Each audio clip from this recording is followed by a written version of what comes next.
Hello, welcome to all. आप सभी लोगों का स्वागत है SS2 अकेडमी पर। हम क्या 2.3 एक्सरसाइज पे चल रहे थे, जिसमें से एक दो सवाल रह गए थे। आज उन्हें कंप्लीट करते हैं और आगे चलते हैं, ठीक है। तो क्या है हमारा एक क्वेश्चन है, क्या है x³ 3x² x और ये क्या +2 को एक बहुपद gx से भाग देने पर भागफल शेषफल इतना आता है। याद कीजिए gx का क्या है, हमारा भागफल दे रखा है तुम्हें। भागफल जो दे रखा है वो है तुम्हारा क्वेश्चन है तुम्हारा 4, एक्सरसाइज है हमारी 2.3, ठीक है।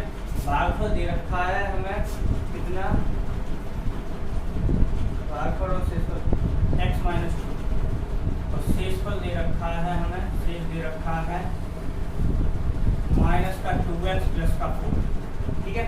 अब क्या पूछा है, gx का मान पूछा है और px का मान दे रखा है तुम्हें x³ -3x² + x + 2 ये दे रखा है और gx का मान पूछा है, ठीक है। तो क्या है हमारा सूत्र, क्या होता है, भाज्य बराबर एक सूत्र होता है, भाज्य बराबर भाजक × भागफल + शेषफल, भागफल + शेषफल, ठीक है। ये सूत्र होता है हमारा, ठीक। तो अब क्या करेंगे, यहीं पे रख दो। तो क्या हो गया हमारा, भाज्य बराबर कितना आ गया हमारा, भाज्य कितना है इसमें, हाँ भाज्य दे रखा है यानी px का मान x³ -3x² + x + 2 बराबर भाजक, भाजक क्या है हमारा gx ही है, इनटू भागफल कितना है x - 2 है, ठीक। और शेष कितना दे रखा है हमें -2x + 4, इन दोनों को इधर ले लो। तो ये हो गया x³ -3x² + x + 2, ये -2x इधर आया तो ये बन गया आगे हमारा +2x, ये +4 इधर आया तो -4 बन गया, यहाँ रह गया हमारा gx और ये बन गया x - 2 है ही। ये x⁻³ एक ही बार है। अब क्या है हमारा x² भी एक ही बार है तो -3x²। अब कितना, 1x और 2x टोटल हो गए हमारे कितने 3x, ठीक है। अब क्या है 2 -4, तो 2 में से कितने घट रहे हैं, 4 घट रहे हैं, बचेंगे कितने हमारे -2, ठीक। यहाँ से gx और ये रहा हमारा x का। अब क्या इसे इसमें डिवाइड में भेज दो, gx की जो वैल्यू आएगी वो निकल के आएगी x³ -3x² + 3x - 2 अपॉन ये आ गया हमारा x - 2। अब क्या करेंगे इसमें हम x - 2 से अगर इस वाले इक्वेशन में डिवाइड कर दें यानी भाग कर दें तो क्या हमें gx की वैल्यू पता हो जाएगी। तो हम क्या करेंगे, वही कर रहे हैं। तो क्या है x³ -3x² + 3x और -2, इससे डिवाइड करेंगे हम, किससे x - 2 से डिवाइड कर दो। तो पावर घातों का अंतर कितना है हमारा, देखो यहाँ पर 1 मान सकते हैं तो यहाँ पर कितना 3 में से 1 जाएगा, कितना बचेगा 2, यानी x² से इसमें डिवाइड करो, मल्टीपल करो, गुणा करो पहले। तो ये कितना हो गया x³, इसका यहाँ पर तो -3x², ये हो गया। अब यहाँ से चिन्ह बदल दो माइनस प्लस, तो ये तो कैंसिल हो गई, ठीक है। और ये सॉरी ये 2x है, ठीक। अब कितना है, 2 में से कितना जा रहा है 3, तो माइनस का कितना बचा हमारा 1 और ये रहा x² और प्लस का ये आ गया हमारा 3x। अब पावर का अंतर देखो 1 का है और आगे संख्या का कितने का अंतर है हमारा -1 का, तो ये हो गया माइनस का x। तो यहाँ से इसका मल्टीपल किया, गुणा किया, तो ये हो गया -1x², इसका यहाँ पर किया तो माइनस प्लस और 2x लग गया तो प्लस का हो गया 2x। अब क्या चिन्ह बदल दो, ये प्लस हो गया, ये माइनस हो गया, ये कैंसिल हो गई। अब कितना है, 3 में से कितना घट रहा है 2, क्योंकि प्लस देखो हमेशा अगर कोई तुम्हें डाउट लगे घटाने में जोड़ने में तो तुम्हें करना क्या है, सबसे अच्छा तरीका होता है जिस संख्या के सामने प्लस लगा है उसे पहले लिख लो प्लस लगा के, और जिसके साथ माइनस लिखा है उसे बाद में लिखो, और अपने आप पता चल जाएगा जो कुछ भी संख्या होगी, ठीक है। तो प्लस चिन्ह आएगा या माइनस चिन्ह आएगा, तो ये कितना हो गया हमारा, ये आ गया हमारा x - 2। अब क्या ये देखो सिमिलर हो गए, तो यहाँ पर क्या 1 तो यहाँ पर क्या आ गया हमारा प्लस का 1, तो ये हो गया हमारा x माइनस का 2 माइनस प्लस ये प्लस माइनस यानी 0। इसका मतलब जो gx की हमारी वैल्यू आई है वो कितनी निकल के आई है हमारी, ये जो भागफल आया है एक्स स्क्वायर माइनस का x प्लस का 1, ये हमारा हो गया आंसर। ठीक है, तो क्या है इसमें कुछ नहीं था, ये वाला सूत्र तुम्हें लगाना पड़ेगा, जो भाज्य बराबर होता है भाजक इंटू भागफल प्लस शेषफल। ठीक है, तो इसके द्वारा क्या वैल्यू पुट करेंगे और वैसे क्या है एक साइड पक्षांतर कर लेंगे और gx की वैल्यू निकाल लेंगे। जितना आएगा जो भागफल आएगा हमारा भाग करने पर वही हमारा किसकी वैल्यू निकलेगी, gx की वैल्यू निकलेगी। ठीक है, चलो आगे चलते हैं।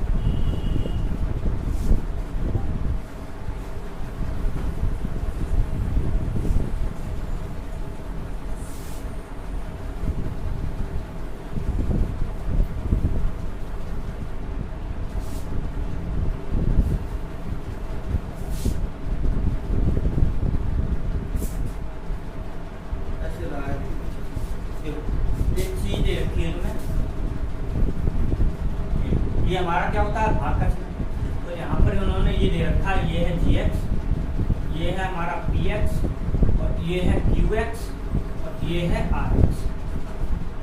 यानी क्या है देखो, ये है हमारा भाज्य, ये है हमारा भाजक, ये है हमारा भागफल, ये है हमारा शेषफल।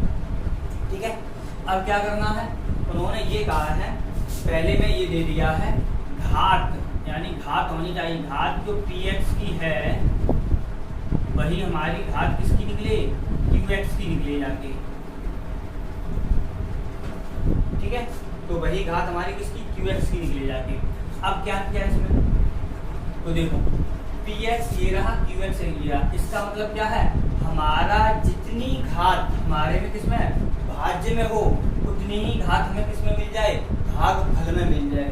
ठीक है, घात बराबर हो, इसका मतलब क्या है, तो देखो जैसे हमने क्या किया, एक समीकरण लिया, जैसे मान लिया मैंने 2x स्क्वायर प्लस का 4x माइनस के 12। ठीक है, एक समीकरण मैंने ये लिया, यानी इसे हमने किस रूप में मान लिया, हमने px के बराबर मान लिया।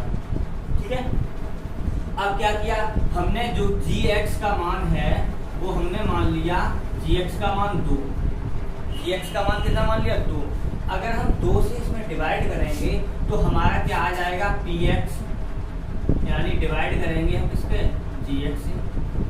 ठीक है, तो gx से जब डिवाइड करेंगे तो कितना आ जाएगा हमारा, जो qx का मान आएगा, चलो हम तुम्हें ऐसे दिखा दे रहे हैं, जैसे क्या है 2x स्क्वायर प्लस का 4x माइनस का 12, इसमें डिवाइड किया हमने कितने से, 2 से। ठीक है, तो 2 से डिवाइड कर रहे हैं तो कितना हो जाएगा, ये देखो x स्क्वायर मार जाएगा तो 2x स्क्वायर, ये कट गया यानी माइनस ये कट गया, तो ये कितना है यानी 0। अब कितने का 4x का तो कितनी बार जाएगा हमारा, x है x बार गया, तो ये कितनी बार गया हमारा, 2 दूनी 4, फिर माइनस कट गया, अब कितने का माइनस के 12 का उतार लिया। ठीक है, जैसे संख्याओं का डिवाइड करते हैं बिल्कुल वैसे ही है, कोई दिक्कत नहीं है। अब क्या है, यहाँ से मैंने डिवाइड किया तो क्या हुआ हमारा, यहाँ से देखो कितनी बार जाएगा, 6 बार, वो भी माइनस के साथ, क्यों माइनस चिन्ह लगाया, तो 6 दूनी 12 हो गया। अब चिन्ह बदल दो तो ये प्लस हो गया, ये कैंसिल हो गया, यानी हमारा भागफल कितना आ गया, gx की qx की वैल्यू आ गई x स्क्वायर प्लस का x माइनस का। इसका मतलब क्या है, यहाँ पर और यहाँ पर, यानी px की घात देखो 2 है और qx की घात भी कितनी है हमारी, 2। हमें घातों को बराबर करना था, संख्याओं से मतलब नहीं होगा, जो कहेंगे वही निकालना होगा। ठीक है, तो क्या हुआ हमारा, यहाँ से gx की वैल्यू px की वैल्यू हमने एक समीकरण मान ली और qx में भी हमारी कितनी घात आ रही है, 2, और px में भी घात कितनी आ रही है हमारी, 2, और gx को कितना मान लिया हमने, 2। ठीक है, तो इसका मतलब क्या हुआ, ये वाला समीकरण इसको संतुष्ट करता है। ये इसका एग्जांपल बन गया हमारा, उदाहरण बन गया। ठीक है, और क्या है, नेक्स्ट है qx बराबर rx।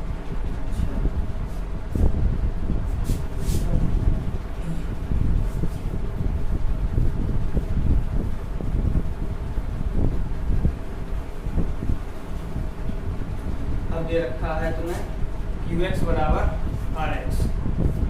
ठीक है, तो कैसे, यानी qx बराबर दे रखा है RX। इसका मतलब क्या है, जितना शेषफल में घात बचे जाके उतनी ही घात हमारी किसमें हो, भागफल में हो। ठीक है, भागफल में हो। और दूसरा तीसरा है तुम्हारा RX बराबर 0। ठीक है, तो क्या किया ये है। अब जैसे मैंने क्या किया, एक समीकरण लिया, जैसे Px बराबर x³ प्लस का x² प्लस का x प्लस का 1 और Gx का मान लिया हमने x² माइनस का 1। हाँ ठीक है, ठीक। और अब यहाँ से क्या करेंगे, तो देखो बिल्कुल वैसे ही। अब हमने क्या किया, x³ माइनस प्लस का x² प्लस का x प्लस का 1, इसे हमने चेक किया तो x² माइनस के 1 से, तो घातों का अंतर कितना है हमारा, 2 का। तो घातों का अंतर कितना है, 2 का, तो ये यहाँ से आ गया x बार, तो ये हो गया हमारा x³, इसका यहाँ पर तो ये हो गया माइनस का x², तो सॉरी x। ठीक है, तो अब कितना हुआ, चिन्ह बदल दो, ये इससे कैंसिल, ये अब देखो x² वाले को लिख लो, x और x वाला ये पद इधर था। ठीक है, तो प्लस का 1 प्लस का 1, तो प्लस के हो गए 2x। ठीक है, अब क्या हुआ, हमारा पावर एक जैसी होगी घात है, तो इसका मतलब क्या है, हम आगे की संख्या यानी प्लस का 1 ले सकते हैं। तो यहाँ से करो, तो ये हो गया x² और ये हो गया माइनस का 1 और यहाँ पर प्लस का 1 का ले लो था, तो माइनस और ये हो गया प्लस, ये कैंसिल हुआ। अब देखो 2x प्लस का 1 प्लस का 1 प्लस के हो गए 2। अब यहाँ पर देखो हमसे क्या कहा गया था, जो हमारा qx का मान आया है वो हमारा कितना आया है, x प्लस का 1, और rx का मान कितना आया है हमारा 2x प्लस का 2। तो इसका मतलब क्या है, अब यहाँ से देखो qx की घात हमारी कितनी है 1 और rx की घात भी कितनी है हमारी 1। हमने क्या कहा, संख्या से मतलब नहीं होगा, हमें घातें चेक करनी है, बस घातों को देखकर ही समीकरण लिखना है, बताना है। ठीक है, तो क्या हुआ हमारा, यहाँ से पावर 1 थी, पावर 1 थी, इसलिए qx की जो घात होगी वही rx की घात होगी। यहाँ घात और लिखा था घात और यहाँ पर भी घात। ठीक है, इसका मतलब क्या हुआ, ये हो गया। ठीक है, ये आ गया।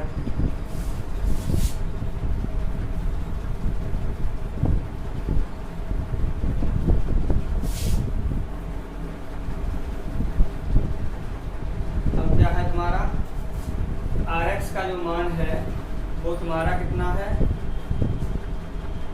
0। rx का मान दे रखा है 0। अब क्या करोगे, ये हम तुम्हारे होमवर्क के लिए छोड़ दे रहे हैं, ये तुम्हारे होमवर्क के लिए क्या है तुम्हारा। अब जैसे मैंने 2 समीकरण ऐसे ही चुने थे, वैसे ही तुम क्या करोगे, समीकरणों को लोगे जिसमें शेषफल यानी कहने का मतलब शेषफल में x का पद ना आए। शेषफल में अगर x का पद नहीं आ रहा है तो वहां पर घात मानी जाती है 0। जैसे सपोज करो शेषफल में हमारी कोई संख्या बच जाएगी, चाहे 1 बच जाए, चाहे 2 बच जाए, चाहे 4 बच जाए, चाहे कितनी भी बच जाए, तो वहां पर जो x की घात मानी जाती है वो 0 मानी जाती है। ठीक है, तो तुम्हें क्या करना है, ऐसा समीकरण चूज करना है जिसमें हम px में जिस यानी gx से भाग करें तो हमारी जो रिमाइंडर यानी शेष आए वो एक संख्यात्मक मान हो। ठीक है, कहने का मतलब संख्या हो, उसमें वेरिएबल यानी चर ना हो। कहने का मतलब x y z ए से लेके z तक कोई भी पद ना हो। ठीक है, आगे चलते हैं। अब क्या ये तुम्हारी x ये आ गई है h वाली आ गई है, तो h वाली को खत्म करते हैं। h वाली में क्या है तुम्हारा, उससे क्या नाम है, एग्जाम से मतलब नहीं है, उसमें बाकायदा लिखा हुआ है कि उसमें एग्जाम से मतलब नहीं है हमें।